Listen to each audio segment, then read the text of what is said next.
لئن اشرکت لیحبطن عملک. ابھی دیکھو نا وہی لفظ آگے, وہی معنی وہی لفظ آ رہے ہیں, ان کا معنی بھی وہی بنتا ہے. لئن اشرکت لیحبطن عملک ولتکونن من الخاسرین. کیا اللہ یاری صاحب بریک ہو گیا ہے. ٹائم اس کا ٹائم روک دیں ان کا جب تک یہ واپس آتے ہیں. جی سر 38. ہاں جی جی آواز آ رہی ہے؟ آ رہی جی جی علامہ صاحب 2 منٹ ہے آپ کے پاس. ہاں ٹھیک ہے. تو یہ آیت ابھی میں نے جو آیات پیش کی ہیں سورہ تحریم والی ایک ہو گئی, حضرت نوح علیہ الصلوۃ والسلام والی 2 ہو گئی, تو یہ لا تطرد الذین یہ 3 ہو گئی, اور چوتھی حضرات انبیاء 18 انبیاء کرام علیہ السلام کا یہ ذکر ہے. اور اس کے علاوہ پیارے پیغمبر کا ذکر ہے کہ پیارے پیغمبر اگر آپ بھی یہ کرتے تو آپ کے عمل بھی ضائع ہو جاتے. تو وہاں پر بھی یہ میں نے اگر تم پیغمبر کی آواز سے اپنی آواز کو اونچا کرو گے, اپنی آواز کو اونچا کرو گے تو تمہارے حابطت اعمالہم, اور یہاں پر کیا ہے لیحبطن عملک, کیا ہے لو حابط عنہم, وہی لفظ ہے. حالانکہ نہ وہاں پر اللہ نے یہ کہا ہے کہ تمہارے عمل حبط ہو گئے, نہ یہاں پر کہا ہے اللہ نے کہ تمہارے اعمال جو ہیں وہ کیا ہو گئے. اور دوسری بات یہ ہے کہ ان کا جو عقیدہ حضرات شیخین رضوان اللہ علیہم اجمعین کے بارے میں ہے, ان کا تو عقیدہ یہ ہے کہ انہوں نے اسلام قبول کیا ہی نہیں, انہوں نے اسلام قبول کیا ہی نہیں, وہ تو اوپر سے کلمہ پڑھا یعنی وہ مسلمان ہوئے ہی نہیں. تو جب مسلمان ہوئے ہی نہیں تو اللہ نے یہ کیوں فرمایا ہے, جیسے کہ آپ خود مانا کر رہے ہیں کہ اللہ نے ان کو فرمایا تمہارے اعمال حبط ہو جائیں گے. بھائی پیغمبر کی گستاخی تو بعد کا مسئلہ ہے, پہلے نمبر پر ہے اللہ تعالیٰ. جب انہوں نے اسلام ہی نہیں قبول کیا, اب حبط کیا ہوتا ہے؟ حبط یہ ہوتا ہے کہ جس کے پاس کی کوئی چیز موجود ہو اور وہ لے لی جائے, اور ان کے پاس تو تمہارے نظریے کے مطابق کوئی چیز تھی نہیں, وہ تو مسلمان ہی نہیں تھے. تو اس سے الحمدللہ ہمارا نظریہ ثابت ہو گیا کہ اصحاب رسول کے پاس اللہ جب خود کہہ رہا ہے کہ تمہارے اگر تم نے یہ عمل کیا تمہارے جو اعمال ہیں وہ حبط ہو جائیں گے, تو الحمدللہ اس سے ہمارا علیہ السلام کا نظریہ ٹائم اپ ہو گیا سر. علامہ حبیب صاحب ایک سوال ہے آپ سے, آپ نے تیسری آیت کیوں نہیں پڑھی سر؟ علامہ صاحب علامہ صاحب آپ نے سورہ حجرات تیسری آیت کیوں نہیں پڑھی سر؟ آواز آ رہی ہے آپ کو علامہ صاحب؟ جی آ رہی ہے. ہاں ابھی دیکھو نا میرے پہلے لا ترفعوا ان تحبط اعمالکم اور لا تقدموا, اس پر تو چل رہے ہیں نا, انشاءاللہ آگے وہ بھی آ جائے گی. ٹھیک ہے سر, ٹھیک ہے ٹھیک ہے. اللہ یار صاحب سے ریکویسٹ ہے آپ شروع کریں. دیکھیں اگر 10 منٹ ہی رکھ دیں تو بہتر ہے. جی سر 10 منٹ. بسم اللہ الرحمن الرحیم. محترم ناظرین, انہوں نے کہا کہ تفسیر صافی میں لکھا ہے کہ دوسرے موقع پہ نازل ہوئی ہے, انہوں نے روایت نہیں پڑھی ہے, تو روایت جب پڑھتے نہیں تو میرے لیے وہ جواب دینے کی کوئی ضرورت نہیں. پوری روایت پڑھیں گے تو ہم جواب دیں گے, وَإِلَّا اگر روایت نہیں پڑھتے تو ہمارا کیونکہ وقت محدود ہے تو ہم اس کا جواب نہیں دیں گے.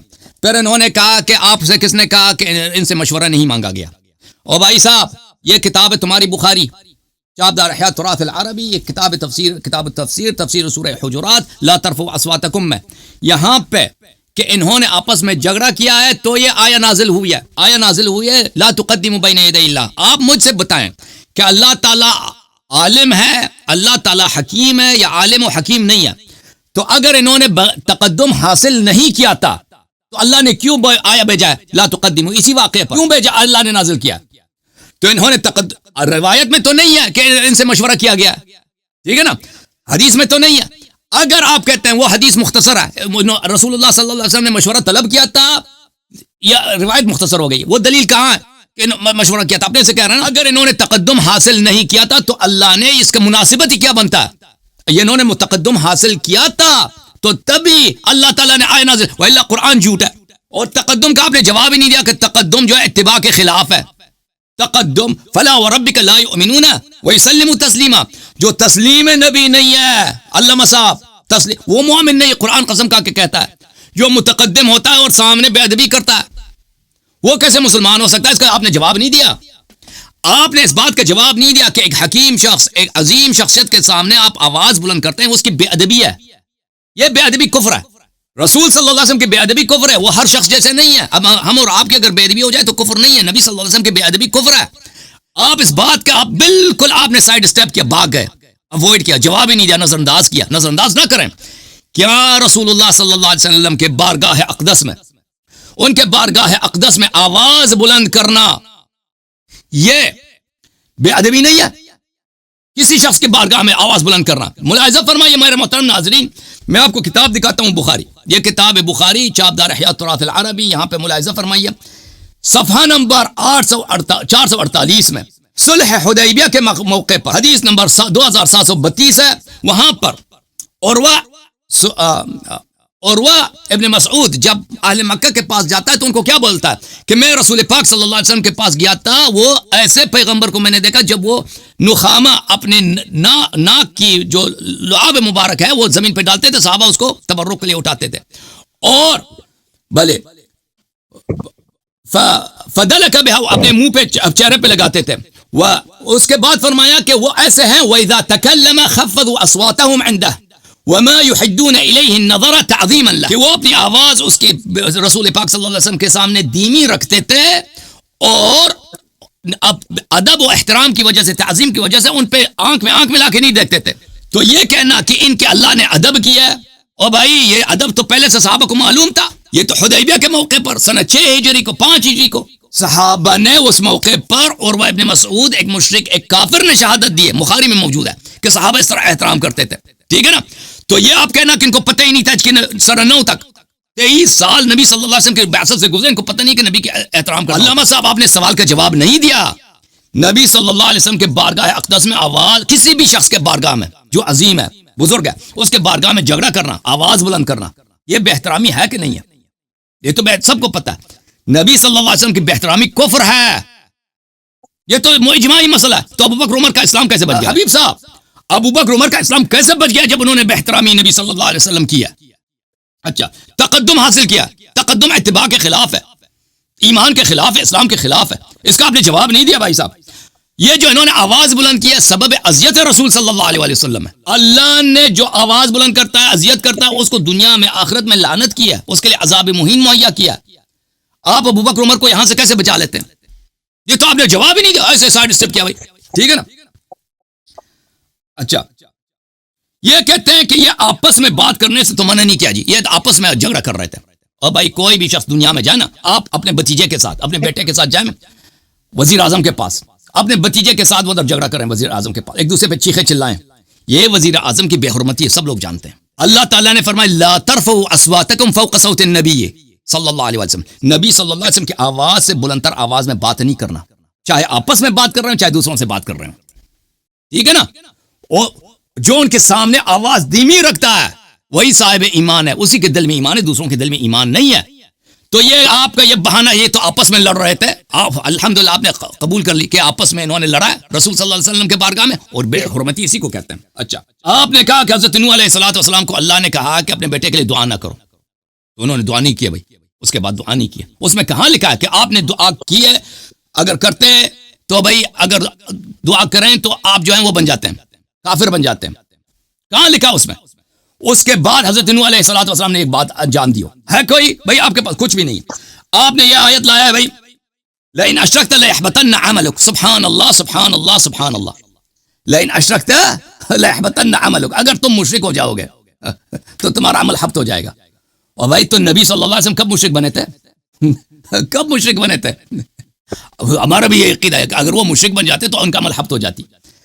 ابوبکر عمر دیکھیں, یہ آیت تو پہلے سے معلوم تھا کہ نبی صلی اللہ علیہ وسلم کے سامنے آواز نہیں بلند کرنی ہے, یہ تو پہلے سے معلوم تھا ان لوگوں کو.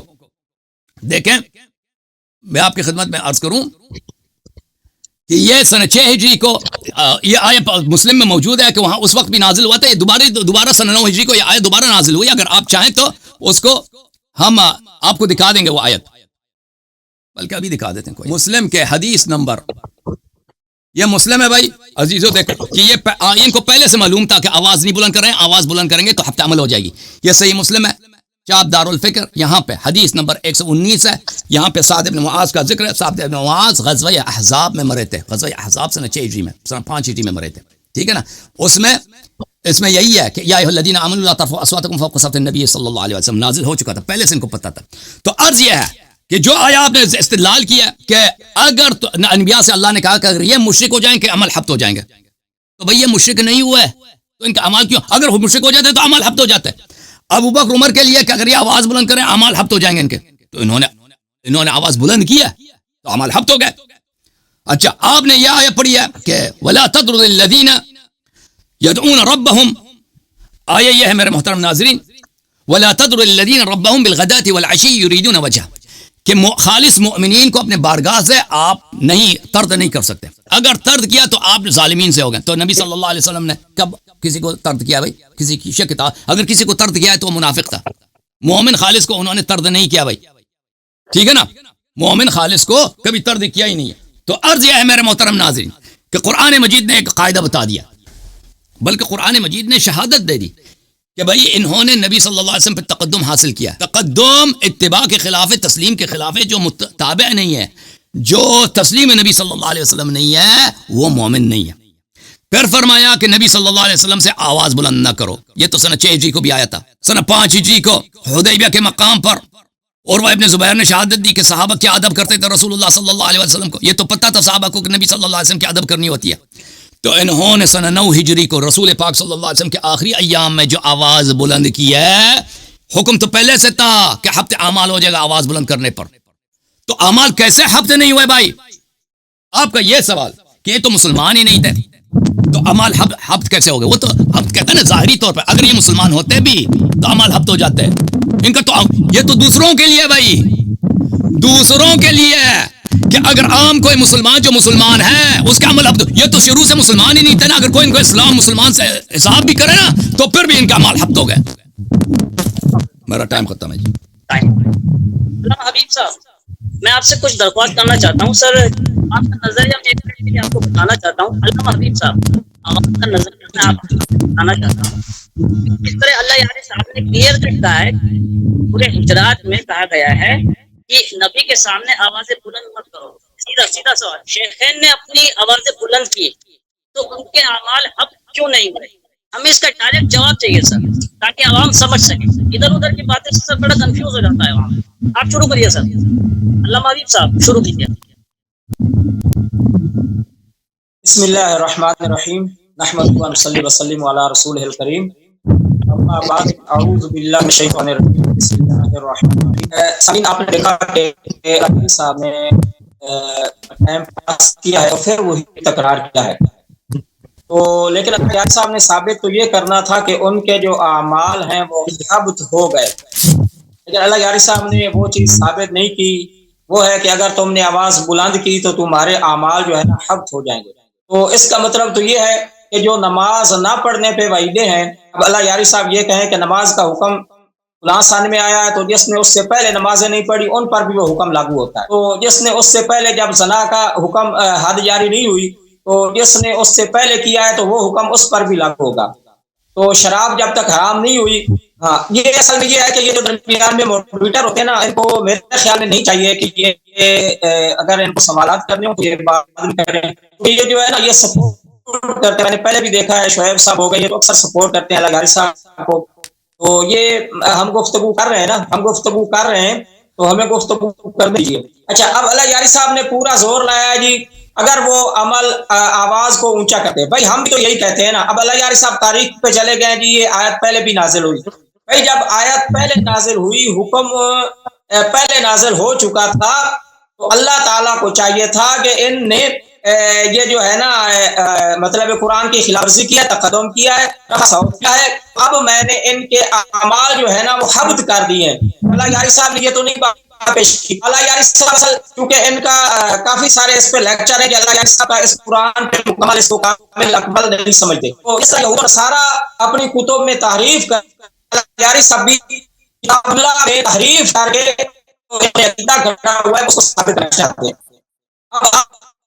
اچھا، پھر یہ کہا کہ کب انہوں نے نبی پاک صلی اللہ علیہ وسلم لا تطرد الذین یدعون، تو کب نبی پاک صلی اللہ علیہ وسلم نے مومنین کو اپنے سے دور کیا؟ بھائی نبی علیہ الصلوۃ والسلام کفار کو تبلیغ کیا کرتے تھے تو نبی علیہ الصلوۃ والسلام صحابہ بھی آ جایا کرتے تھے، یہ بعد میں مسئلہ پوچھ لیں گے.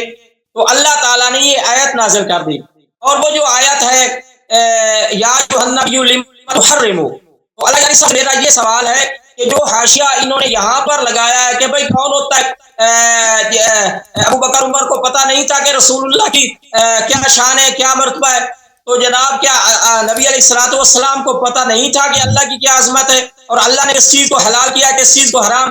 تو اللہ تعالیٰ نے یہ کیوں فرمایا لما تحرموا، میرے پیغمبر کیوں آپ نے حرام کر دیا ما حل اللہ لک، جس چیز کو اللہ نے تمہارے لیے حلال کیا۔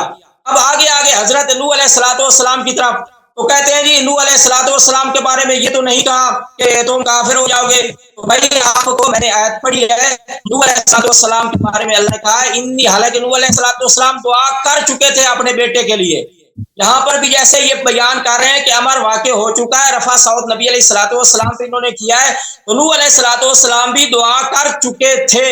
جب دعا ہو گئی تھی تو اللہ تعالیٰ نے فرمایا انی اعوذک ان تکون من الجاہلین، پیارے پیغمبر نوح علیہ الصلوۃ والسلام اگر دوبارہ یہ کام کیا تو یہ ہو جائے گا۔ اچھا اس کو بھی اللہ کا صاحب اس پہ بھی وہاں پر چاہیے تھا فتویٰ لگا دیتے کہ نوح علیہ الصلوۃ والسلام نعوذ باللہ استغفر اللہ، ان پہ بھی یہ حکم ہو گیا ہے۔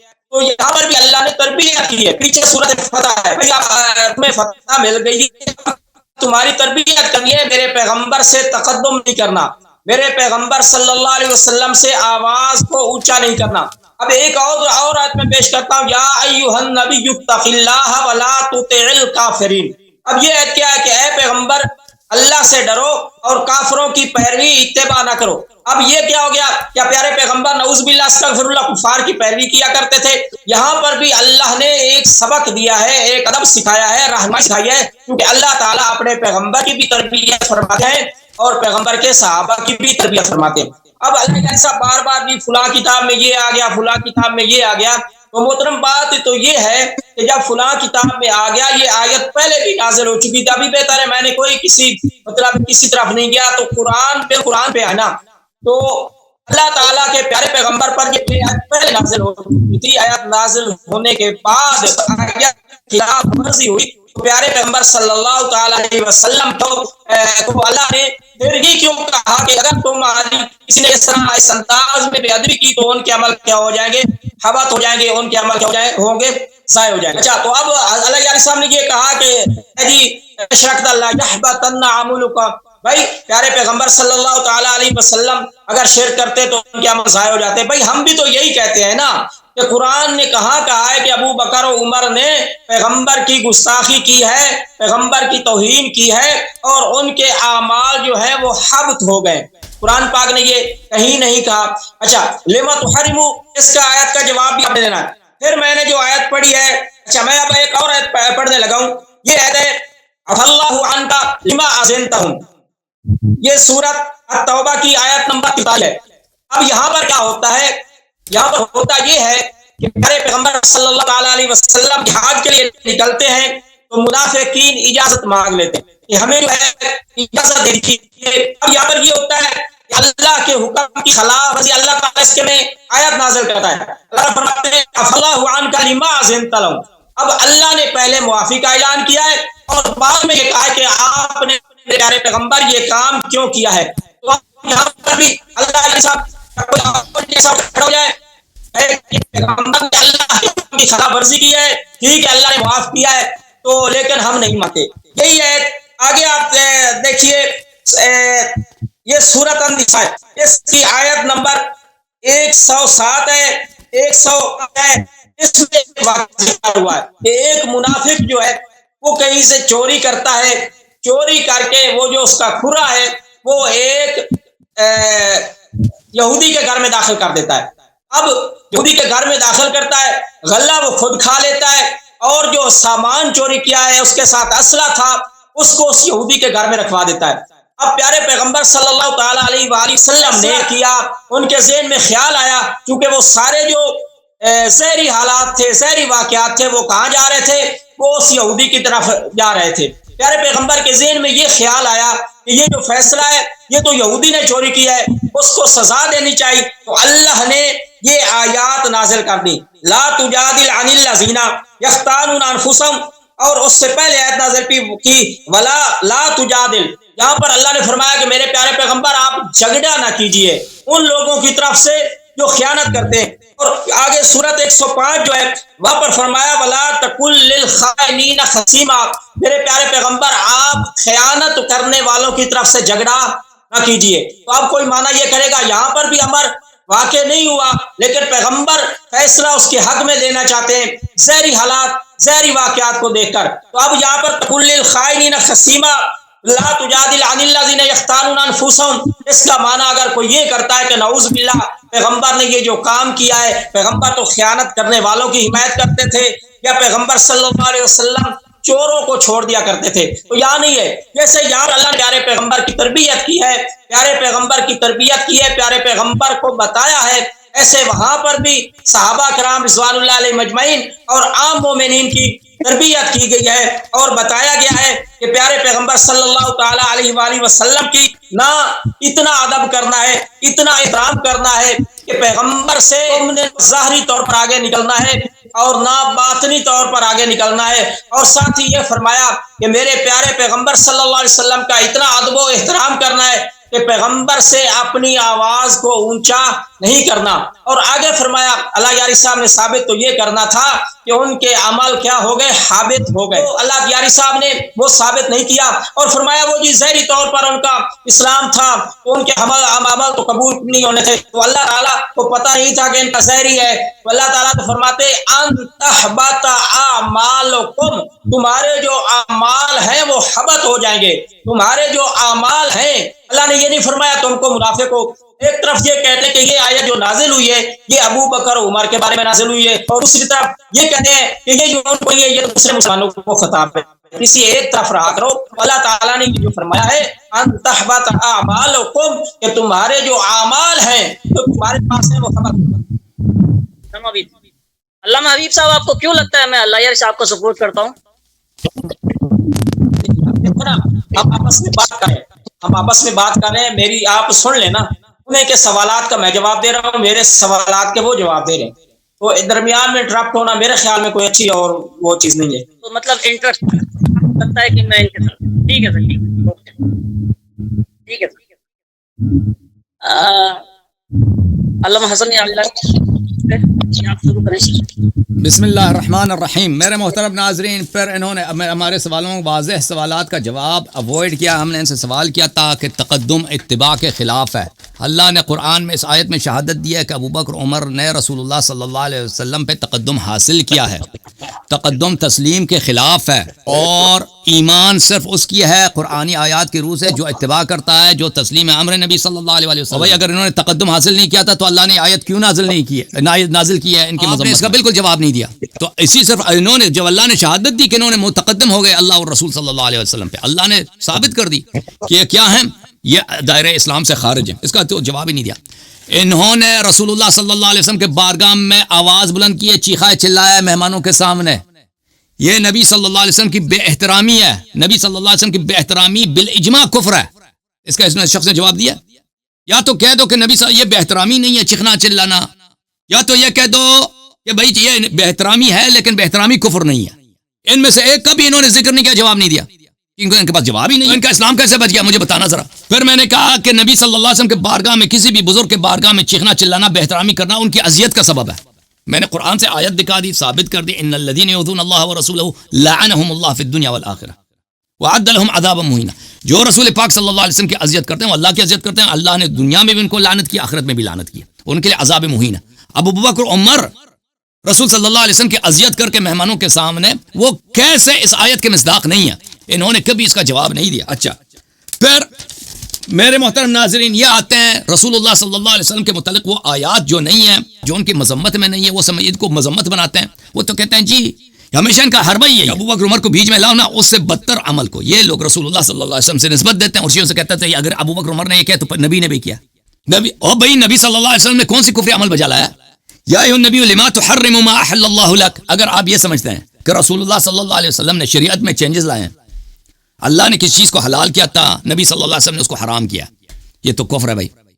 کیا آپ نبی صلی اللہ علیہ وسلم کے کفر کے قائل ہیں؟ تو بے اجماع کفر ہے کہ جو حلال کو حرام کرے اللہ کے اذن کے بغیر وہ کافر مشرک ہوتا ہے. تو بھائی صاحب یہ ابو بکر عمر کو بچانے کے لیے نبی صلی اللہ علیہ وسلم پہ کفر ڈال رہے ہیں. کہتے ہیں جیسے نبی صلی اللہ علیہ وسلم سے غلطی ہو گئی اللہ نے ان کی تعدیب کی, ابو بکر عمر کی بھی تعدیب کر. حالانکہ یہ آیا نبی صلی اللہ علیہ وسلم نے کسی حلال کو حرام نہیں کیا, کسی حرام کو حلال نہیں کیا, کسی شریعت کو چینج نہیں کیا. انہوں نے خود عہد کیا, قسم کہا کہ میں اپنے اس کنیز کے پاس نہیں جاؤں گا. یہ کسی شریعت چیز کو حلال حرام کرنا نہیں ہوتا. ایک چیز جو ان کے لیے جائز ہے انہوں نے عہد کیا کہ میں اس کو بجا نہیں لاؤں گا. یہ شریعت میں چینجز لانے کے مترادف نہیں ہے, ٹھیک ہے نا, یہ بالکل ان کے لیے جائز تھا. پر اللہ نے بھی کہا کہ اس کا آپ کفارہ دے دیں. تو یہ نبی صلی اللہ علیہ وسلم کی مذمت نہیں ہے, عتاب نہیں ہے, اور یہ نبی صلی اللہ علیہ وسلم کی دلجوئی ہے, نبی صلی اللہ علیہ وسلم سے ملاطفت ہے. ابو بکر عمر کے لیے جو نازل ہوا ہے مذمت ہے, توبیخ ہے. ان دونوں میں بڑا فرق ہے. اچھا کہتے ہیں یا ایھا النبی لما اتق اللہ ولا تطع الکافرین, اللہ سے ڈرو اور کافرین کی اطاعت نہ کرو. تو یہ سمجھتے تو اس سے کیا ہوا؟ تو اس سے کیا ہوا؟ قرآن دیکھیں ہمارے نزدیک اس معنوں میں نازل ہوا. یہ امام جعفر صادق علیہ السلام کی حدیث ہے, ایاک عنی واسمع یا جارا. آپ لوگوں کے پاس بھی یہ روایات ہیں, صرف ہمارے پاس نہیں ہے. کہ یہ آیات جو ہیں یہ دوسروں کے لیے, یہ نبی صلی اللہ علیہ وسلم کے ذہن میں کبھی نہیں جاتا کہ وہ اللہ سے نہ ڈریں اور کافرین کی اطاعت کریں. ان کے ذہن شریف وہ معصوم ہیں, کیسے وہ کافرین کی اتباع کریں؟ قل ان اتبع الا ما یوحى الی, وہ تو صرف اللہ کی حکم کی اتباع کرتے تھے. اصول کافیہ جلد نمبر 2 ہے, حضرت امام جعفر صادق علیہ السلام کی حدیث ہے, نزل القرآن بإیاک عنی واسمع یا جارا. قرآن کے بہت سارے آیات ہیں, ظاہر خطاب نبی صلی اللہ علیہ وسلم سے, حقیقت میں معنی اور مقصود دوسرے لوگ ہیں. تو عزیزوں انہوں نے جو کہا تھا نا کہ انبیاء علیہ السلام کے متعلق حبط اعمال, شرک حبط اعمال کے لئن اشرکت لیحبطن عملک, اگر تم مشرک ہو جاؤ گے تو تمہارے عمل حبط ہو جائیں گے. یہ حقیقت میں انبیاء کے لیے نہیں ہے, کیونکہ انبیاء علیہ السلام ہمارے نبی صلی اللہ علیہ وسلم کبھی مشرک ہونے کا احتمال امکان ہی نہیں تھا ان میں. وہ تو چھوٹے موٹے گناہ نہیں کرتے تھے, مشرک کیسے بن سکتے تھے؟ یہ ہم اور آپ کے لیے ہے در حقیقت کہ اگر ہم مشرک بن جائیں تو ہمارے عمل حبط ہو جائیں گے, ٹھیک ہے نا, یہ قاعدہ ہے. اور نبی صلی اللہ علیہ وسلم نہ کبھی مشرک ہوئے نہ کبھی ان کا اعمال حبط ہو گئے. تو اگر وہ مشرک ہو جاتے نستجیر باللہ تو ان کا اعمال حبط ہو جاتے, لیکن وہ کبھی یہ ممکن ہی نہیں تھا. اچھا اب آتے ہیں ان کے اس بات کی طرف کہ آپ ثابت کریں کہ ان کا اعمال حبط ہو گئے. میں ایک مرتبہ پھر ثابت کرتا ہوں. بھائی دیکھو میرے محترم ناظرین, سعد ابن معاذ کی وفات ہے سنہ 5 ہجری کو. سعد ابن معاذ کی وفات ہے سنہ 5 ہجری کو. یہ کتاب ہے تاریخ الاسلام ذہبی کی, جلد نمبر ہے 1, سیرہ نبویہ صلی اللہ علیہ وآلہ وسلم ہے. وفات سعد ابن معاذ من سنہ, سعد ابن معاذ غزوہ احزاب میں سنہ 5 ہجری میں بنی قریظہ سے مصالحہ کرنے کے بعد, بلکہ ان کے حق میں حکم دینے کے بعد یہ شہید ہو گئے. یہ پتہ چل گیا نا. اب ملاحظہ فرمائیے, یہ کتاب ہے مسلم ابن حجاج قشیری نیشابوری, چاپ دار الفکر. ملاحظہ کریں یہاں پر صفحہ نمبر 78 ہے, باب مخافت المؤمن ان يحبط عمله. سعد ابن معاذ رسول پاک صلی اللہ علیہ وسلم کے پاس تھے. یہ آیہ نازل ہوئی ہے, یا ایھا النبی یا ایھا الذین آمنوا لا ترفعوا اصواتکم فوق صوت النبی ولا تجهروا له بالقول كجهر بعضكم لبعض ان تحبط اعمالكم وانتم لا تشعرون. نبی صلی اللہ علیہ وسلم نے کہا کہ ثابت ابن قیس کہاں, سعد ابن معاذ نے کہا کہ وہ میں پوچھ کے بتاتا ہوں کو کہاں. پھر وہ چلا گیا, اس کو لے کے آیا. تو یہ آیہ ایک دفعہ سنہ 5 ہجری سے پہلے بھی نازل ہوا ہے. آیہ کیا رہا ہے کہ تم اگر آواز بلند کرو گے تو تمہارے اعمال حبط ہو جائیں گے. جب سنہ 5 ہجری میں علامہ صاحب میری طرف دیکھیں نا, ادھر نہ دیکھیں, جب آپ کو جواب سمجھ آ جائے. میں سمجھا رہا ہوں کہ کیوں ان کے اعمال حبط ہو گئے. جب سنہ 5 ہجری میں اللہ نے ایک دفعہ بتا دیا کہ اگر تم آواز بلند کرو گے تمہارے اعمال حبط ہو جائیں گے. یہ جب قاعدہ ہو گیا تو اس کے بعد جو بھی آواز بلند کرے گا اس کے اعمال حبط ہو جائیں گے. جو بھی آواز بلند کرے گا اس کے اعمال حبط ہو جائیں گے, ٹھیک ہے نا. اب یہ قاعدہ جب اللہ تعالیٰ نے بتا دیا کہ آواز بلند کرو گے تو اعمال حبط ہو جائیں گے, تو ابو بکر عمر نے سنہ 9 ہجری میں آواز بلند کیا نا, بلند کیا تو اعمال حبط ہو گئے. بھائی تو ثابت کر دیا نا. بھائی جب قرآن کہہ رہا ہے کہ اگر تم یہ کام کرو گے تو اس کی سزا فلان چیز ہے, فلان کام کرو گے تو اس کی سزا فلان چیز ہے. اور بھائی جب ہم نے ثابت کر دی کہ انہوں نے یہ کام کیا ہے تو وہ ثابت ہو جاتا ہے کہ اس کی سزا مل گئی. ان کو سزا ان کی کیا ہے؟ سزا حبط اعمال ہے. ملاحظہ کریں میرے محترم ناظرین, میں ان کا ایک بڑا امام ہے جماعت مخالفین کا, اس کا نام ہے ماتوریدی صاحب. میں اس کے تفسیر نکال کے بھی آپ کو دکھا دوں گا ابھی تھوڑی دیر میں, کیونکہ ان کا تعلق علماء دیوبند سے ہے. علماء دیوبند اپنے ابن تیمیہ صاحب کی بڑی قدر کرتے ہیں. تو ابن تیمیہ کے یہ میں دکھا دیتا ہوں کتاب. الصارم المسلول علی شاتم الرسول صلی اللہ علیہ وآلہ وسلم. ملاحظہ فرمائیے لا ترفعوا اصواتکم فوق صوت النبی صلی اللہ علیہ وسلم کے متعلق اس آیت کے ذیل میں صفحہ نمبر 112 میں ابن تیمیہ فرماتے ہیں والعمل يحبط بالکفر، عمل حبط ہو جاتا ہے کفر کے ذریعے، اور جو آواز بلند کرتا ہے اس کی عمل حبط ہو جاتی ہے. قرآن نے بتا دیا بھائی. آپ کا یہ سوال کہ قرآن یہ کہہ دیتا کہ ان کے عمل حبط ہو گئی ہے، اور بھائی اس کی ضرورت نہیں ہے. قرآن نے کہا کہ جو بھی آواز بلند کرے گا اس کے عمل حبط ہو جائے گی. پہلے سے کہہ دیا تھا قرآن نے. انہوں نے آواز بلند کیا ہے، اللہ تعالیٰ نے ایک آیت پھر دوبارہ نازل کیا. پہلے سے یہ معلوم تھا ان لوگوں کو، ٹھیک ہے نا. تو پھر ان کا اعمال کیسے حبط نہیں ہوا ہے؟ اگر قرآن کہہ دینا کہ اگر تم فلان کام کرو گے تو اس کی سزا یہ ہے، تو کوئی وہ کام کر لیتا ہے تو اس کی سزا تو مل جاتی ہے، تو واضح بات ہے.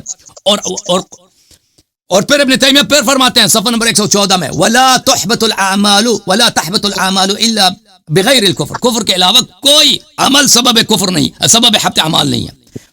بلے والجهر له بالقول يخاف منه ان يكفر صاحبه وهو لا يشعر بذلك وحبط عمله. جو آواز بلند کرتا ہے اس آواز بلند کرنے والا نبی صلی اللہ علیہ وسلم وہ کافر ہوتا ہے، اس کا عمل حبط ہو جاتا ہے، اس کو پتہ نہ بھی.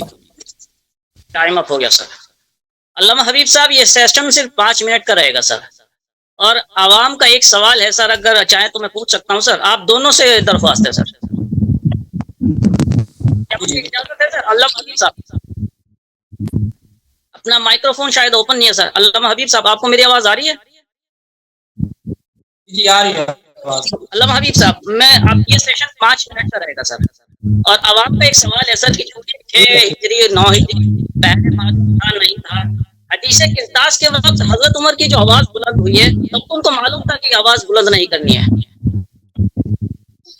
اب بھی ان کے عمل اب نہیں جائز ہے. یہ آپ سے سوال ہے سر. آپ کا سیشن شروع ہوتا ہے سر اب. نہیں، ان کا ٹائم 10 منٹ بنے گا نا. میں نے 10 منٹ شروع کیا، میں نے 10 منٹ بولا ہے، دوسرا نمبر ان کا ہے، تو ان کا ابھی 10 ہوگا، اگلے دفعہ 5 ہوگا سر. 10 منٹ ہی ہے سر. علامہ حبیب صاحب آپ کا ٹائم ہی رہے گا. اگلے دفعہ چاہیں تو 5 منٹ رکھ دیں. ابھی ان کا ٹائم حق 10 منٹ بنتا ہے.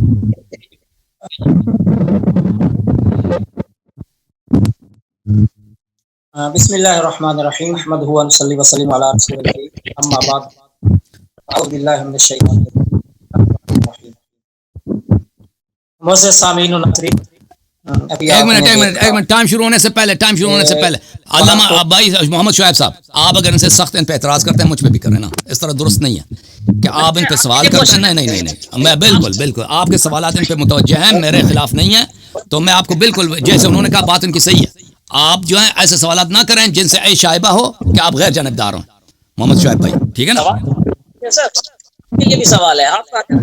نہیں، آپ اللہ آپ کو جزائے خیر دے. اگر ان پہ سوال کرتے ہیں، ان پہ نقد ہے تو مجھ پہ ایسے ہی سوال کریں، وہی نہ کریں. اللہ آپ کو جزائے خیر دے. ان سے ایک سوال کرتے ہیں تو اسی طرح سخت سوال مجھ سے بھی کریں. بہت مہربانی. پھر لوگ کہیں گے نا کہ آپ غیر جانبدار ہیں.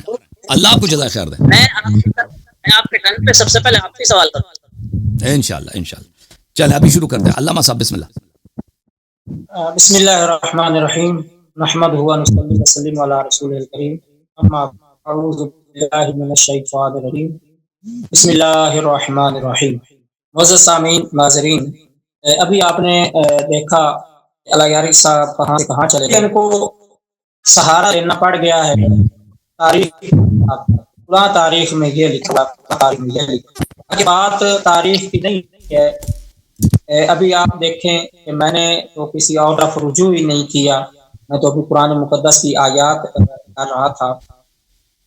تو یہ جو بات کہتے ہیں کہ لا یحبطن عملک لئن اشرکت لا یحبطن عملک لو اشرکوا لحبط، تو میرا عرض کرنے کا مقصد یہ ہے، میں نے یہ کہا تھا وہاں پر بھی یہی لفظ ہے اور یہاں پر بھی حبطت اعمال ہی دونوں طرف آئے ہیں.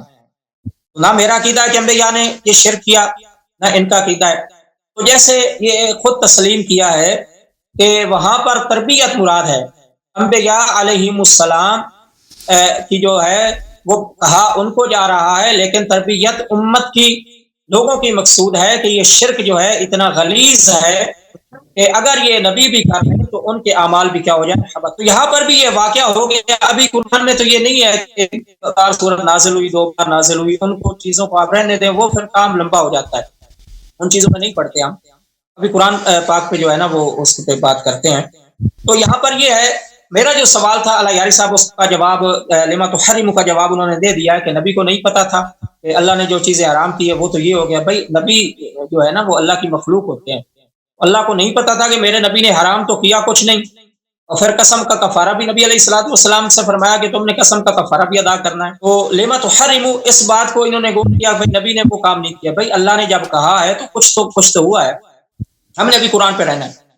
تو لما تحرم اے میرے پیارے پیغمبر کیوں تم حلال کرتے ہو ما احل اللہ لک, جس چیز کو ہمارے لیے کیا ہے حلال کیا ہے. اس کا بالکل اللہ یاری صاحب نے واضح جواب. پھر یہ کہتے ہیں کہ یہ جی انبیاء کو صحابہ کرام رضوان اللہ علیہ مجمعین کی جو ہے سپورٹ میں انبیاء کو لاتے ہیں. بھائی ہمارا تو یہ یقین نہیں ہے کہ انبیاء علیہ السلام سے جو ہے وہ گناہ سرزاد ہوتا ہے, ہمارا تو یہ عقیدہ نظریہ نہیں ہے. ہم تو ان کو معصوم سمجھتے ہیں, گناہوں سے بالکل پاک سمجھتے ہیں, مبرہ سمجھتے ہیں. لغزش, خطا, سہو, نسیان, جیسے حضرت آدم علیہ الصلوۃ والسلام کے بارے میں اللہ نے فرمایا کہ ان سے نسیان ہوا ہے, ان سے فناسیہ ولم نجید لہ عزما, ان سے جو ہے نسیان ہوا ہے. تو نسیان جو ہے نا یہ اس کو آپ انبیاء علیہ السلام کو جو ہے نا اس سے مبرہ نہیں, چونکہ آدم علیہ السلام بھی نبی تھے اور ان کے بارے میں اللہ نے یہ فرما دیا. تو اس آیت کا آپ نے اس کا کوئی واضح جواب نہیں دیا. اور اب آگے چلتے ہیں, میں آپ کو وہ حوالہ جو دیا تھا تفسیر صافی کا, وہ آپ سورۃ حجرات کھول لیں کیونکہ ہے تو اس کا کھول لیں. تو انہوں نے خود اپنی طرف سے بات نہیں کی, انہوں نے آگے تفسیر صافی والے نے تفسیر قمی کا بھی حوالہ دیا ہے کہ یہ آیت بنی تمیم کے وفد کے بارے میں نازل ہوئی. جب بھی رسول اللہ کے دروازے پر آتے تو ان کے حجرے کے دروازے پر کھڑے ہو کر زور زور سے پکارتے اخرج یا محمد, اے محمد باہر تشریف لائیے.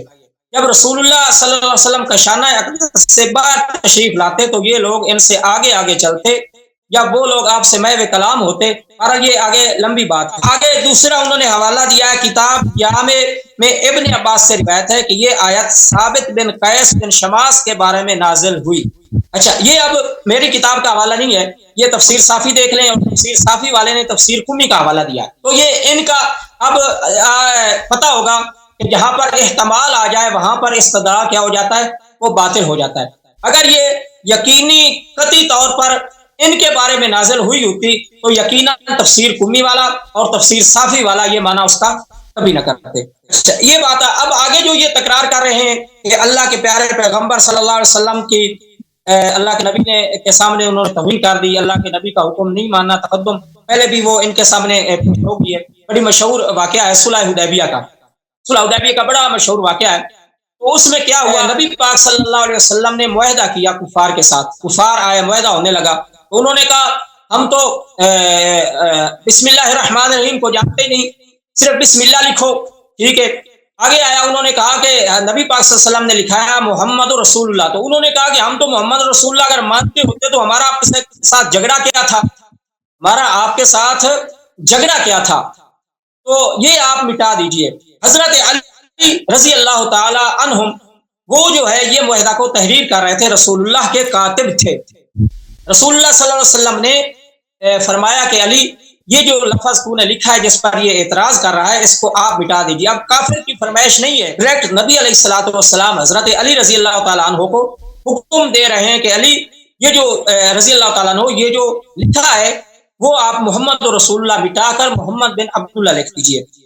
تو میں آج ہی ایک کتاب دیکھ رہا تھا, وہ فارسی میں ہے, عربی میں ہے, وہ ان صاحبان کی.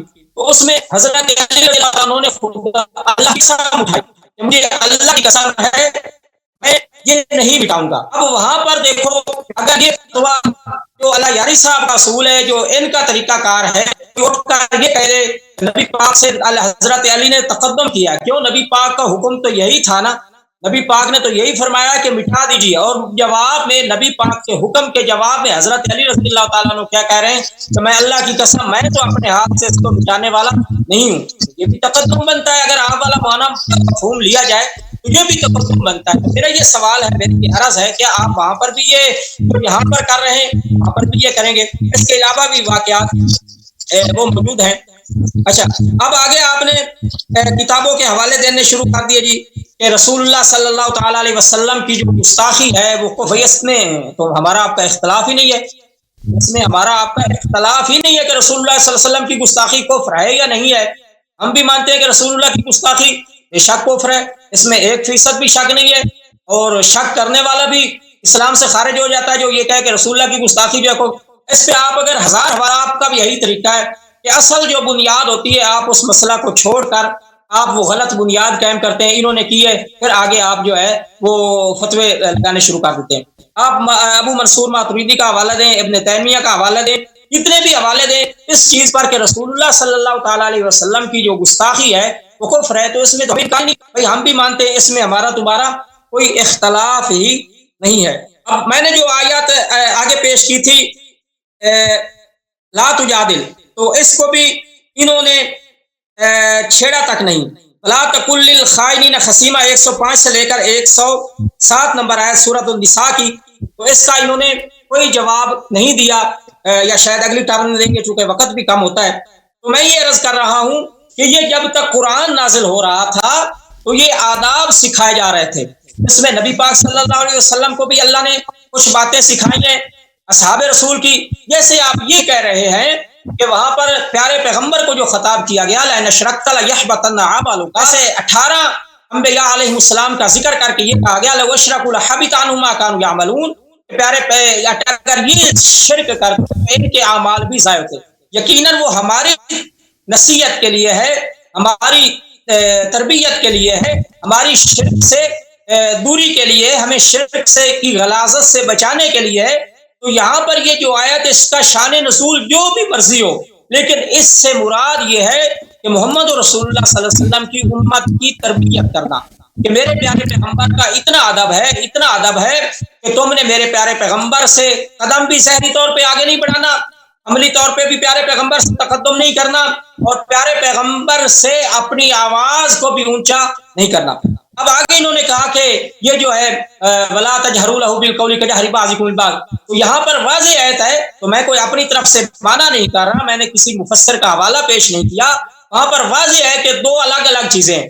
ایک تو یہ کہ پیغمبر سے جب تمہاری بات ہوتی ہے، پیغمبر سے اپنی آواز کو اونچا نہیں کرنا، اور وضاحت اگلے حصے میں آتی ہے وَلَا تَجْهَرُوا لَهُ، ایسے پیغمبر کی آواز سے اپنی آواز کو اونچا نہیں کرنا.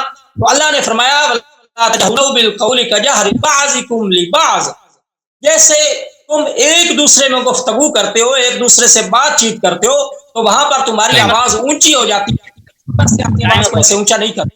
اللہ صاحب یہ سیشن 5 منٹ کرائے گا سر. جی سر، تھینک یو سر.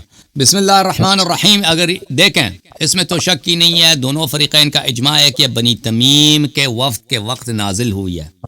لیکن کیا یہ بخاری بھی یہ کہہ رہا ہے بنی تمیم کے وفد کے وقت نازل ہوئی ہے، اور شیعہ بھی کہہ رہے ہیں بنی تمیم کے وفد کے وقت نازل ہوئی ہے. لیکن اس کا مطلب یہ نہیں ہے کہ ابو بکر عمر کی مذمت میں نازل نہیں ہوئی ہے.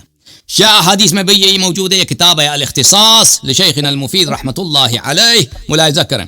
قام رجل الى امیر المؤمنین علیہ السلام فسأله عن قول اللہ عز وجل یا ایھا الذین آمنوا لا تقدموا بین یدی اللہ ورسولہ فی من نزلت.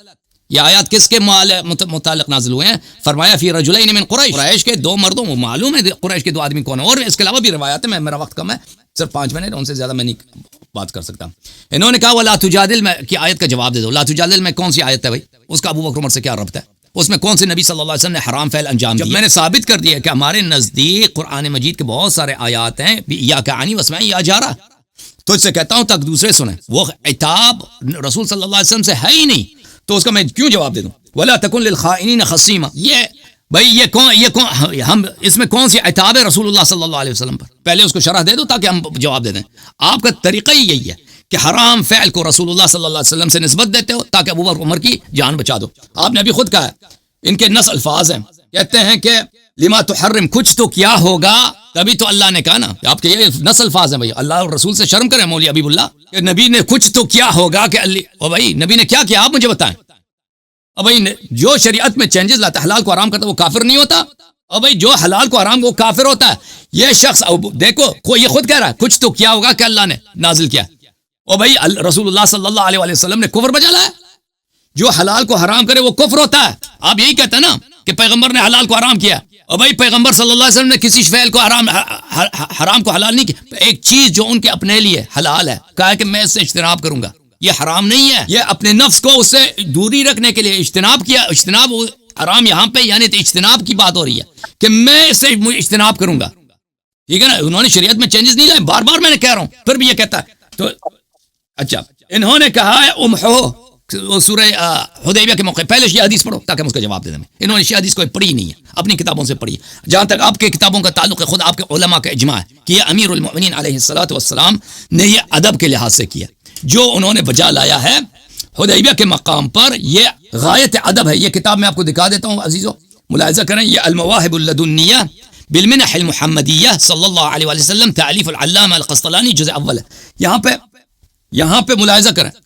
قال العلماء هذا الذي فعله من باب الادب المستحب لانه لم يفهم من النبي صلى الله عليه وسلم تحتم محو علي لنفسه ولهذا لم ينكر عليه. کہ یہ امیر المؤمنین علیہ السلام نے جو حدیبیہ کے مقام میں کیا، یہ ادب بجا لایا. بھائی ایک فعل ہے، آپ کے اپنے علماء کا اجماع ہے. میری طرف دیکھیں حبیب صاحب، آپ کے علماء کا اجماع ہے کہ امیر المؤمنین علیہ السلام کا فعل ادب مستحب ہے، اور ہمیں اور آپ کو سب کو پتہ ہے کہ ابو بکر عمر کا فعل بے ادبی ہے. خود ہی تو کہہ رہے ہیں نا، خود ہی آپ کہہ رہے ہیں کہ اللہ نے ادب سکھایا ان کو، یعنی انہوں نے بے ادبی کی ہے نا تو تبھی ادب سکھایا. ایک فعل ہے ادب مستحب، ایک فعل ہے بے ادبی، بے حرمتی نبی صلی اللہ علیہ وسلم. اس کو آپ اس کی صفائی میں کیوں پیش کر رہے ہو؟ اس کا ان سے ربط کیا ہے؟ جب آپ خود کہہ رہے ہو بھائی، اب میں نے کہہ دیا نا کہ یہ آیت تو پہلے سے نازل ہو چکی تھی. وہ کہتے ہیں ہم پہلے تاریخ کے متعلق بات نہیں کریں گے. وہ تاریخ کی کیا بات ہے بھائی؟ جب اللہ نے پہلے سے کہہ دیا تھا کہ جو آواز بلند کرے گا اس کے اعمال حبط ہو جائیں گے، تو آپ اس کے اعمال کیسے حبط نہیں ہوئے؟ اس کا بتا دینا بھائی کیسے. اگر اللہ کہہ دے کہ تم اگر مشرک ہو جاؤ گے تو تم جہنم جاؤ گے، ٹھیک ہے نا. اب کوئی مشرک بن جاتا ہے وہ جہنم نہیں جائے گا، یہ کیسے ہو سکتا ہے؟ یہ کیسے ہو سکتا ہے؟ جب اللہ نے کہہ دیا تم آواز بلند کرو گے تو تمہارے اعمال حبط ہو جائیں گے، تم نے اس کو کیوں جواب کہ اس کو کیوں کیسے اس کو اوائڈ کرو گے؟ اچھا پھر میرے محترم ناظرین، انہوں نے بالکل کہ یہ کہتے ہیں میں مانتا ہوں کہ بے احترامی نبی صلی اللہ علیہ وسلم کفر ہے، یہ کہتے ہیں مانتا ہوں. تو یہ جو کسی بزرگ کے سامنے آواز بلند کرنا یہ بے احترامی ہے، یہ اس کو تو بھی مانتے ہو. تو جو اس کا مرتبہ ہو وہ کافر ہو گیا، پھر ختم ہے بات. پھر آپ کا یہ کہنا کہ ابھی چلے میرا ٹائم ختم ہو گیا، میں اگلے ٹائم اس کا جواب دوں گا. جی سر. علامہ حبیب صاحب آپ کی باری ہے سر، 5 منٹ کا سیشن ہے سر. بسم اللہ الرحمن الرحیم، احمد وسلم علی رسول کریم، اما بعد، اعوذ باللہ من الشیطان الرجیم، بسم اللہ الرحمن الرحیم. جی انہوں نے جو کتاب تفسیر الصافی میں جو میں نے حوالہ دیا وہ یہ کہہ رہے ہیں کہ ان کے بارے میں نازل ہوئی ہے تمیم کے موقع پر. یہاں پر ابو بکر عمر کا نام تو نہیں ہے نا، انہوں نے نامزد نہیں کیا. اور آگے دوسری کتاب کے حوالے میں انہوں نے یہ کہا ہے کہ ثابت بن قیس رضی اللہ تعالیٰ عنہ کے بارے میں یہ نازل ہوئی. تو اگر ان کا یہ خیال ہوتا جو آپ کا ہے تو پھر واضح کہتے کہ بنی تمیم کے موقع پر. اور آگے انہوں نے پھر وضاحت بھی دی ہے، تو کہتے ہیں کہ وہ جو تمیم والے تھے جب رسول اللہ صلی اللہ علیہ وسلم کے دروازے پر آتے ان کو حجرے کے دروازے پر کھڑے ہو کر زور سے پکارتے تھے، اخرج یا محمد، اے محمد صلی اللہ علیہ وسلم. انہوں نے تو اس چیز کی وضاحت کی ہے، اس چیز کو واضح کیا ہے کہ یہ بنی تمیم کے بارے میں ہی نازل ہوئی ہے. تو یہ اصافی والے نے بھی لکھا ہے، تو خود اپنے حوالے سے نہیں لکھا، آگے تفسیر قمی کے حوالے سے لکھا ہے. اور دوسری جو روایت ہے کہ یہ حضرت ثابت بن قیس کے بارے میں نازل ہوئی ہے، تو وہ جو ہے کتاب جوامع میں حضرت عبداللہ ابن عباس رضی اللہ عنہ کی روایت حوالے سے. اور اس کے لیے ہمارے جو ادھر پاکستان میں اردو تفاسیر ہوئی ہے ان میں بھی اسی حوالے سے اور قمی کے حوالے سے اس کو رکھا گیا. یہ بات ختم ہوگی. اب آگے یہ کہتے ہیں کہ وہ جو صلح حدیبیہ والا معاملہ ہے وہ تو ادا ہو جاتے ہیں. بھائی جب پیغمبر ایک حکم دے رہے ہیں، پیارے پیغمبر ایک ارشاد فرما رہے ہیں کہ میرے یہ کام حضرت یا کوئی صحابی وہ کام جب نہیں کرتا وہ ادب تو نہ ہوا. بغیر جو آپ کا جو اصول ہے، آپ کی جو ہے پیغمبر کا جو ادب ہے وہ پیغمبر کی ماننے میں ہے. آپ یہی کہہ رہے ہیں. ہمیں سمجھ نہیں آ رہی ہے کیا کہہ رہے ہیں، ہمیں سمجھ نہیں آ رہی ہے، آپ کی آواز بہت خراب ہے. آواز سے بہت شور آ رہا ہے سر مائکرو فون سے. ابھی ٹھیک ہے. ایک بار اس سے نکال کے سر دوبارہ انسرٹ کر کے دیکھیں سر. ٹھیک ہے، بہتر ہے سر، بہتر ہے. جی تو میں یہ عرض کر رہا تھا کہ یہ جو تفسیر قمی کے حوالے سے میں نے یہ بات پیش کی ہے، تو انہوں نے واضح کیا ہے کہ رسول اللہ صلی اللہ علیہ وسلم کو حجت کے اعتبار سے آوازیں دیا کرتے تھے اور کہا کرتے تھے. تو یہی بات تفسیر قمی میں صافی والے نے نقل کی ہے اور ہمارے پاکستانی جو اردو مفسرین ہیں انہوں نے یہ نقل کی ہے. تو آگے میں نے سورۃ تحریم جب پڑھی ہے تو میں نے واضح طور پر یہ کہا ہے کہ ان کے نظریہ کے مطابق یہاں پہ یہ کیا بات کریں گے کہ جو یہ کہہ رہے ہیں کہ ہر آیت کے شان نزول ہے وہ اس پہ فٹ ہوتا ہے. تو میں نے یہ بات کی ہے، میں نے اپنا نظریہ تو نہیں کہا کہ میرا نظریہ کہ رسول اللہ نے یہ کام کر دیا، اللہ کی شریعت کو تبدیل کر دیا اللہ کے لیے. میں تو بار بار یہ کہہ رہا ہوں کہ یہ اللہ نے آداب سکھایا ہے، یہ انہوں نے غلط طور پر عوام کے جو جذبات ہیں ایک کو حاصل کرنے کے لیے کہ جی دیکھو یہ پیغمبر کے بارے میں حالانکہ میں پہلے اپنی اس بات کو بالکل واضح کر چکا ہوں. پیارے پیغمبر صلی اللہ علیہ وسلم کے بارے میں میرا نظریہ نہیں ہے، لیکن یہ رسول مرتب فرما رہے ہیں ان کے بارے میں صلح حدیبیہ کے موقع سے صلح حدیبیہ کے موقع پر جو بات ہوئی ہے وہ کسی آپ جو ہے مطلب اس سے پیش کرو شیعہ سے، تو یہ مشہور ہے. اگر کہیں گے ٹائم جو ہے وہ کم کر دیا ہے، وہ صلح حدیبیہ والا جو معاملہ ہے پیغمبر کہ یہ کرو آپ کے اصول کے مطابق. میں اپنی بات نہیں کر رہا، آپ کے اصول کے مطابق یہ دونوں طرف آپ کے نزدیک کے مطابق کیا ہوگا؟ پیارے پیغمبر صلی اللہ علیہ وسلم کی بات نہیں مانی اور پیارے پیغمبر صلی اللہ علیہ وسلم نے وہ تحریر لے اپنے ہاتھ سے الفاظ لگایا. تو اس کا جواب ہم یہ نہیں دینا کہ انہوں نے کسی شیعہ سے پیش نہیں کیا. اگر آپ کہیں گے آپ کو باقاعدہ پیش آپ بتاؤں گا. تو ان چیزوں کا پڑھی آپ نے کوئی آیت نہیں. یہاں پر جو آپ لوگوں کو سوچ رہے ہیں وہاں حکم اسی طرح جس طرح آپ منع کر رہے ہیں اس طرح آپ نے لاگو کرنا ہے، پھر ادھر آپ لاگو کیوں نہیں کر رہے ہیں؟ ٹائم ہو گیا سر. بسم اللہ الرحمن الرحیم. یہ بار بار کہہ رہے ہیں کہ اللہ نے ادب سکھایا. بالکل اللہ نے اس ادب کئی سال پہلے سکھایا تھا کہ آپ نے بلند آواز میں بات نہیں کرنی، بات کرو گے تو عمل حبط ہو جاؤ گے. اللہ نے یہ بھی بے ادبی کا اللہ نے سزا بھی بتایا تھا نا. علامہ صاحب میں نے مسلم سے دکھایا، آپ کی کتاب مسلم سے دکھایا کہ اللہ نے ادب سکھایا اور پہلے ہی بتا دیا تھا کہ جو بے ادبی کرے گا، بلند آواز سے بات کرے گا، اس کا عمل حبط ہو جائے گی. ٹھیک ہے نا. اگر اللہ نے ادب سکھایا ہے تو اس کے ساتھ بے ادبی کرنے کی سزا بھی بتا دیا، اس کو کیوں نہیں اگنور کرتے ہیں؟ جو بے ادبی کرے گا اس کے عمل حبط ہو جائیں گے، اور حبط عمل کفر کی دلیل ہے. آپ کے علام نے قرآن مجید پہ اس پہ تصریح کی ہے. اور ابو بکر عمر نے وہی بے ادبی جس سے اللہ نے پہلے منع کیا تھا اسی کو دوبارہ بچا لائے، آواز بلند کیا. ٹھیک ہے نا. یا بے ادبی رسول صلی اللہ علیہ وسلم یہ کفر ہے، آپ خود بھی مانتے ہو. تو آپ کیا نہیں مانتے کہ رسول پاک صلی اللہ علیہ وسلم کے بارگاہ اقدس میں جھگڑا کرنا، آواز بلند، یہ بے ادبی ہے، ان کی اذیت کے سبب ہے؟ اس کو آپ انکار کر رہے ہیں. آپ خود کہہ رہے ہیں کہ اللہ نے ادب سکھایا. یہ اللہ نے ادب تو پہلے سے سکھایا تھا. حدیبیہ کے مقام پہ میں نے آپ کو دکھایا کہ عروہ بن مسعود کہتے تھے کہ صحابہ آنکھ سے آنکھ ملا کے نہیں دیکھتے تھے رسول صلی اللہ علیہ وسلم کی طرف، اور وہ نیچے دیکھتے تھے اور آواز اپنی دھیمی رکھتے تھے. انہوں نے خود اہل مکہ کو بتا دیا. تو یہ تو پہلے سے صحابہ کو پتا تھا. اچھا آپ نے ادعا کیا کہ میں نے کہا کہ یہ ثابت ابن قیس کے بارے میں نازل ہوئی ہے، کسی کتاب میں نہیں ہے، یہ آپ کی غلط فہمی ہے. میں نے نہیں کہا، میں نے کہا یہ پہلے نازل ہوئی تھی. ثابت ابن قیس گھر میں جا کے بیٹھے تھے، پھر نبی صلی اللہ علیہ وسلم نے ان کو بلایا، وہ الگ بات ہے. آپ ادعا کر رہے ہیں کہ یہ بنی تمیم کے وفد میں نازل ہوا ہے. یہ ہم بھی کہتے ہیں بنی تمیم کے وفد میں نازل ہوا ہے. میں نے شیعہ حدیث آپ کو دکھا دیا، آپ کو اپنے بخاری میں بھی ہے کہ ابو بکر عمر کے متعلق نازل ہوا. اچھا امہو کے متعلق عرض یہ ہے کہ آپ نے کوئی شیعہ حدیث نہیں دکھائی کہ امہو تاکہ محو کرو اس کو. یہ آپ شیعہ حدیث سے شیعہ کتاب سے پڑھے نا پہلے، پھر میں اس کا جواب دوں گا. شیعہ کتاب سے تو آپ نے پڑھا ہی نہیں، اپنی کتابوں سے پڑھی ہے. میں نے وہ جواب بھی دیا کہ آپ کے علماء نے خود نے کہا کہ یہ ادب مستحب ہے. اب میں مزید نمونے دکھاتا ہوں کہ عمر صاحب رسول اللہ صلی اللہ علیہ وسلم پہ آواز بھی بلند کرتا تھا اور بھائی تقدم بھی لیتا تھا. یہ کتاب بخاری ملاحظہ کریں، بخاری میں یہ صفحہ نمبر 120 ہے، حدیث نمبر 559. اعتم رسول اللہ صلی اللہ علیہ وسلم بالعشاء حتى ناداه عمر الصلاة نام النساء والصبيان. رسول پاک صلی اللہ علیہ وسلم نے عشاء رات کو پڑھی ہے، عمر نے آیا پیچھے سے آواز دی ہے گھر کے باہر سے، اے نماز پڑھا دو، ہمارے بچے اور عورتیں سو گئی ہیں. تو یہ ان الذين ينادونك من وراء الحجرات اکثرهم لا يعقلون لاگو ہوگا، اور کیا لاگو ہوگا؟ تقدم بھی لاگو ہوگا کہ یہ شخص نبی صلی اللہ علیہ وسلم کو نماز سکھا رہا ہے. یہ سمجھ رہا ہے کہ نبی صلی اللہ علیہ وسلم کوئی غلط کام کر رہے ہیں. ان کو شریعت، جو نبی کو شریعت سکھانے کا سوچے نا، جو اپنے آپ کو نبی سے زیادہ اتقا بہتر سمجھے، وہ کیسے مسلمان ہو سکتا ہے؟ یہ ذرا ہمیں سمجھا دینا اپنے بارے میں. اچھا یہ کتاب مسلم میں میرے محترم ناظرین یہ حدیث ہے 668 اس میں یہ ہے وذاک حین صاح عمر بن الخطاب، عمر بن خطاب چیخ رہے تھے باہر سے کہ نماز پڑھا دو نماز پڑھا دو. چیخنا یہ ان الذین ینادونک من وراء الحجرات اکثرهم لا يعقلون صم بکم عمی فهم لا يعقلون ان شر الدواب عند اللہ الصم البکم الذین لا يعقلون. یہ تو بدترین تکفیر اللہ نے اسی لوگوں کے لیے کی جن جو لا يعقل ہیں.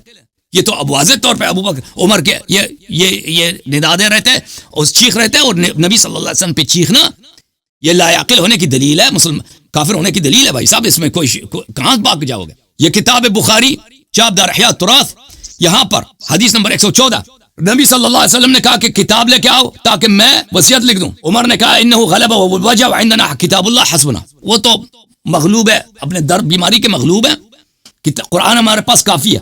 فاختلفوا وکثر اللغط، پھر انہوں نے اختلاف کیا، ان لوگوں نے چیخے بہم ماری ہے، نعرے مارے. نبی صلی اللہ علیہ وسلم نے ان کو وہاں سے نکال دیا، قال قوموا عنی، یہاں سے نکل جاؤ. جن کو آخری جملے نبی صلی اللہ علیہ وسلم کے عمر کے لیے کیا تھا کہ یہاں سے بھاگ جاؤ. اور بھائی یہ کیسے مسلمان ہو سکتا ہے کہ نبی صلی اللہ علیہ وسلم پہ چیخ رہا ہے اور کہہ رہا ہے قرآن کافی ہے، آپ کی وصیت کی ضرورت نہیں ہے. یہ کتاب مسند احمد ابن حنبل چاپ مؤسسۃ الرسالہ جلد نمبر 23 ملاحظہ کریں. اور بھائی نبی صلی اللہ علیہ وسلم نے کہا کہ میرے لیے کتاب لے کے آؤ. فخالف علیہ عمر نے مخالفت کیا، مخالفت چیخ کے مخالفت کیا، بھائی چیخ کر مخالفت کیا. علم یعلم انه من يحادد الله ورسوله فان له نار جہنم خالدا فيها. جو نبی صلی اللہ علیہ وسلم کی مخالفت، اور صحیح حدیث میں جابر کہہ رہا ہے کہ عمر نے مخالفت کی پیغمبر کی. جو نبی صلی اللہ علیہ وسلم کی مخالفت کرے، سورہ توبہ آیت نمبر 63، اس کے لیے نار جہنم خالدا فيها، ہمیشہ کے لیے. عمر کو آپ نکال دینا وہاں جہنم سے، نکالنا ذرا کیسے نکالتے ہو؟ جی سر، علامہ حبیب صاحب 5 منٹ ہیں سر، آپ 5 منٹ سر. بسم اللہ الرحمن الرحیم. ابھی دیکھیں گے کہ ان کا جو یوگیانہ طرز ہے، اب ٹھیک ہے ابھی آواز ٹھیک ہے؟ جی جی بہتر ہے سر. ابھی آپ نے دیکھا کہ وہ اللہ جو صفت قرآن مقدس میں یہودیوں کی بیان کی ہے، بالکل ان کا استدلال بھی ہوئی ہے. یہودیوں کی کہاں پر لیتے ہیں اور پھر مطلب کی لے لیتے ہیں اور آدھی چھوڑ دیتے ہیں. تو پہلے میں وہ واقعہ صلح حدیبیہ والا پیش کیا تو انہوں نے کہا کہ وہ ادب تھا، حالانکہ یہ کہہ رہے ہیں کہ ادب اسی میں ہے، رسول اللہ کی بات مانی ہے، اطاعت میں ادب ہے. یہ ان کا معنی اطاعت میں ادب ہے اور اطاعت کے خلاف جو ادبی ہے. تو وہ صلح حدیبیہ والا انہوں نے کوئی واضح ابھی تک جواب نہیں دیا. ان کے اصول کے مطابق جو اصول یہاں پر انہوں نے لگایا ہے، یقیناً وہ اگر ایماندار ہوئے وہ اصول وہاں پر بھی لگائیں گے، لیکن مشکل ہے. ابھی میں حوالہ دینے لگا ہوں، یہ شریف المرتضیٰ ہے، ان کی کتاب ہے الغرور والدرور. یہ کہتے ہیں ہماری کتب سے حوالہ دو. تو اس کے راوی ہیں محمد بن الحنفیہ عن ابیہ امیر المومنین علیہ السلام. تو اصل میں وقت بھی کم ہے، اس کو میں مختصر کر دیتا ہوں. اس میں پورا واقعہ یہ ہے کہ نبی علیہ السلام نے حضرت امیر المومنین حضرت علی رضی اللہ تعالیٰ عنہ کو ایک شخص کو قتل کرنے کے لیے بھیجا. میں مختصر کر رہا ہوں، بالکل واقعہ مختصر کر رہا ہوں. قتل کرنے کے لیے بھیجا، اس کے اوپر کوئی تہمت تھی، نبی پاک صلی اللہ علیہ وسلم نے اس کو قتل کرنے کے لیے بھیجا. جب وہ ملا حضرت علی رضی اللہ تعالیٰ عنہ کو تو حضرت علی کے آگے بھاگ گیا، زنا کی تہمت سی اس کے اوپر. حضرت علی رضی اللہ تعالیٰ عنہ کے آگے بھاگ گیا. لیکن نبی علیہ السلام نے اس کو کیا حکم دیا تھا؟ نبی علیہ السلام نے اس کو حکم دیا تھا کہ اس کو قتل کرنا. اب زنا کی تہمت تھی. حضرت علی رضی اللہ تعالیٰ عنہ نے کو جب پتہ انہوں نے دیکھا کہ جو علت تھی اس حکم کی، جو علت تھی اس حکم کی، وہ علت اس میں نہیں پائی جاتی. یہ تو مرد ہے ہی نہیں، یہ زنا کیسے کر سکتا ہے؟ تو وہ واپس آیا نبی پاک صلی اللہ علیہ وسلم کے پاس. حضرت علی رضی اللہ تعالیٰ عنہ تشریف لے آئے نبی پاک صلی اللہ علیہ وسلم کے پاس اور عرض کی یا رسول اللہ صلی اللہ علیہ وسلم، جس علت کی وجہ سے آپ نے مجھے حکم دیا تھا اس کو قتل کرنے کا، میں نے اس کو قتل نہیں کیا. تو نبی پاک صلی اللہ علیہ وسلم نے فرمایا فقال الحمدللہ الذی یصرف عنا الرجس اہل البیت. یہ نبی علیہ السلام نے اس پر الحمدللہ کہا. تو یہ ہماری اہل سنت کی کتب میں بھی موجود ہے اور اہل تشیع کی کتب میں بھی موجود ہے. اب آگے آپ نے جو وہ حدیث پڑھی ہے کہ حضرت عمر رضی اللہ تعالی عنہ وہ چیخے ہیں، انہوں نے کہا ہے کہ حسبنا کتاب اللہ، حسبنا کتاب اللہ. تو اس میں یہ بخاری شریف میں حدیث جو ہے یہ آئی ہے، بخاری شریف میں تقریباً 4 سے 5 بار یہ حدیث بخاری شریف میں آئی ہے. تو اس کے الفاظ کیا ہیں انہوں نے جو پڑھی ہے، لیکن سب میں یہی الفاظ ہیں. اور جو یہ کہہ رہے ہیں کہ اختلاف کیا ہے، جھگڑا کیا ہے، تو تمام احادیث میں یہ موجود ہے کہ جو جھگڑا ہوا ہے وہ اہل بیت کے درمیان ہوا ہے. جو جھگڑا ہوا ہے وہ اہل بیت کے درمیان ہوا ہے. تو جب جھگڑا ہوا ہے تو اس وقت حضرت عمر رضی اللہ تعالیٰ عنہ نے جھگڑا کرنے والوں کو یہ کہا ہے کہ حسبنا کتاب اللہ، نہ کہ نبی علیہ الصلوۃ والسلام کو انہوں نے منع کیا. اب میرا دوسرا سوال یہ ہے کہ نبی علیہ الصلوۃ والسلام جو کچھ لکھانا چاہتے تھے، جو کچھ لکھنا چاہتے تھے، تو میرا سوال یہ ہے کہ نبی علیہ الصلوۃ والسلام کوئی فرض لکھنا چاہتے تھے، کوئی واجب لکھنا چاہتے تھے، کوئی دین کا حکم باقی رہ گیا تھا جو وہ لکھانا چاہتے تھے.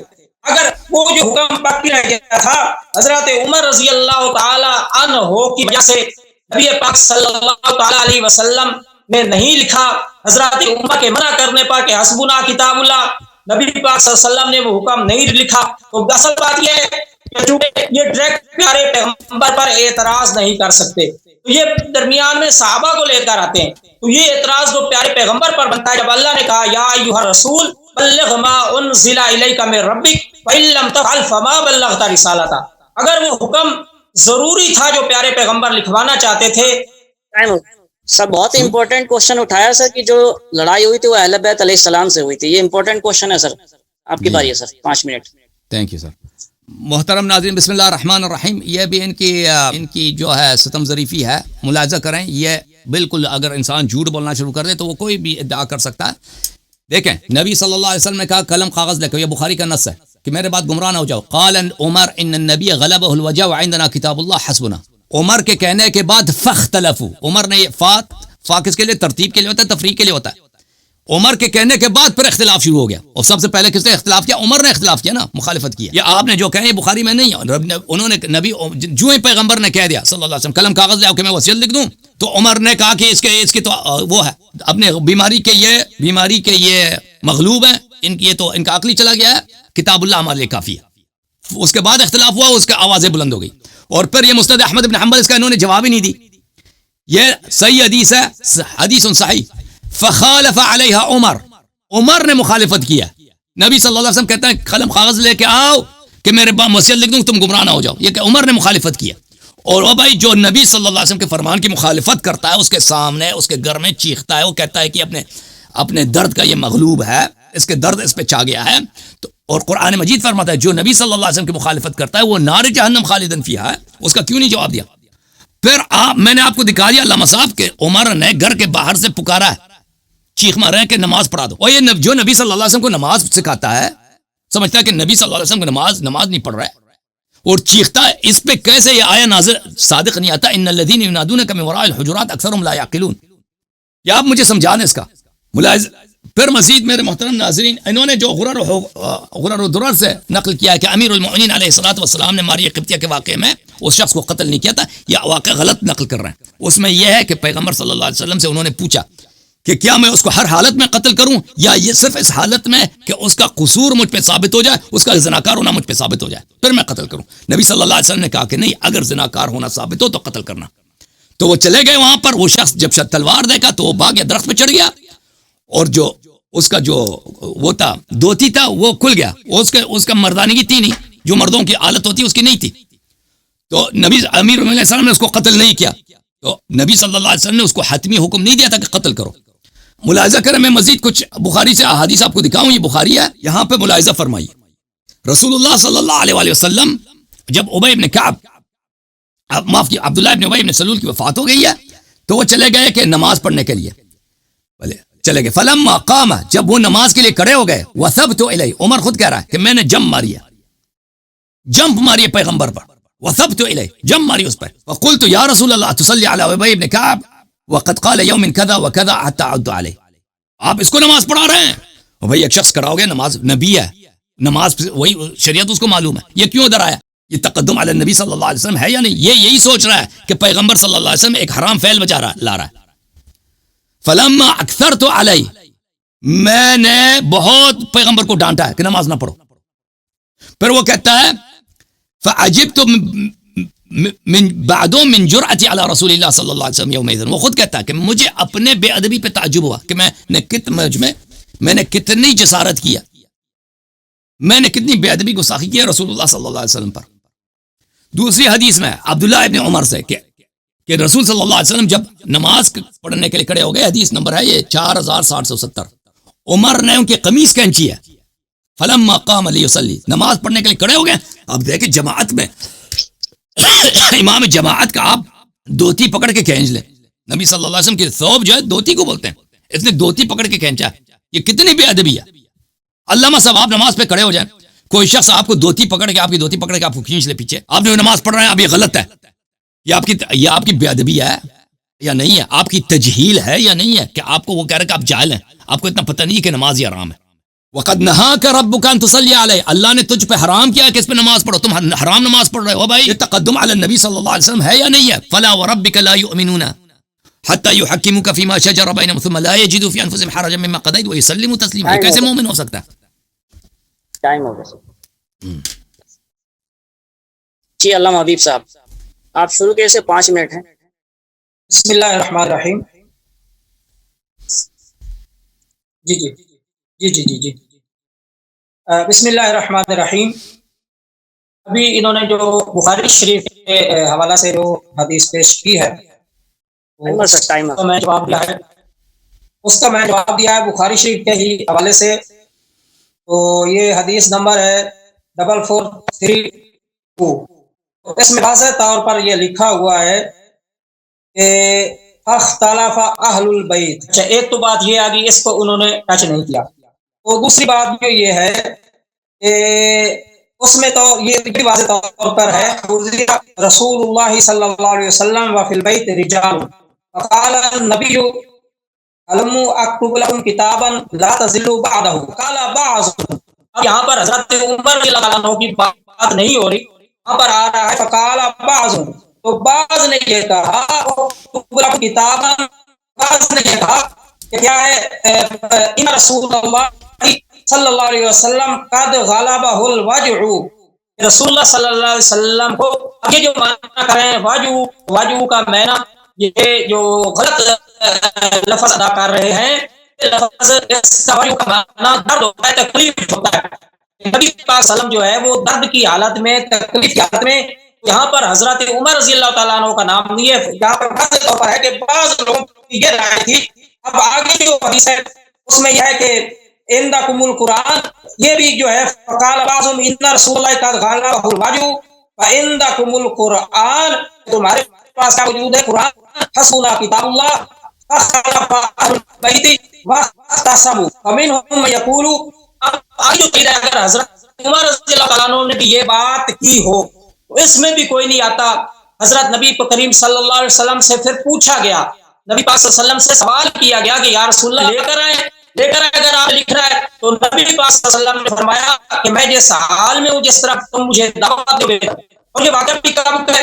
یہ واقعہ بھی جمعرات کا ہے. نبی علیہ السلام کی وفات ہوئی پیر کے دن. نبی علیہ السلام میں نے سوال کیا تھا کہ اگر وہ جو نبی علیہ السلام لکھ کر دینا چاہتے تھے وہ ضروری اور لازمی چیز تھی، تو نبی علیہ السلام کا موقع تو انہوں نے وہ چیز کیوں نہیں لکھی؟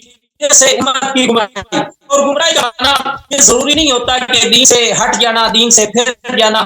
کہ ان کو یاد ہوگا کہ قرآن کہتا ہے وہاں پر حکم دیا گیا ہے کہ ایک مرد اور 2 عورتیں، تو وہاں پر بھی یہ حکم آیا ہے ان تضل احدی، کہ تم گمراہ نہ ہو جاؤ. اسی طرح حضرت یعقوب علیہ السلام کے جو بیٹے ہیں، حضرت یعقوب علیہ السلام کے جو بیٹے ہیں، انہوں نے بھی یہ کہا تھا ان اباک لفی ضلال مبین. تو وہاں پر بھی یہ دینی قرآن تھی، وہاں پر یہ قرآن نہیں کہہ رہے. تو یہ حضرت عمر رضی اللہ تعالیٰ عنہ کے ذمہ نہیں ہوتا. انہوں نے ٹھیک کہہ دیا کہ حسبنا اللہ. اگر نبی پاک صلی اللہ علیہ وسلم نے وہ دین کا حکم جو ضروری تھا وہ پورا نہیں کیا. میں پوچھنا چاہوں گا کہ الیوم اکملت لکم دینکم واتممت علیکم نعمتی، یہ جو یا رسول من ربک ان لم تفعل فما بلغت رسالتہ، یہ آیت کہاں جائے گی؟ ایک ضروری حکم جو تھا نبی پاک صلی اللہ علیہ وسلم نے حضرت عمر کی وجہ سے اس کو مؤخر کر، اس کو چھوڑ دیا، وہ پورا نہیں کیا، تو یہ آیت کہاں پر جائے گی؟ تو باقی یہ کہا کہ وہ جو ہے مسند احمد بن حنبل کے حوالے سے ہے کہ انہوں نے حضرت عمر نے کہا ہے کہ کیا ہے کہ انہوں نے مخالفت کی. تو اس میں کیا ہے؟ جب نبی پاک صلی اللہ علیہ وسلم سے خود پوچھا جا رہا ہے کہ ہم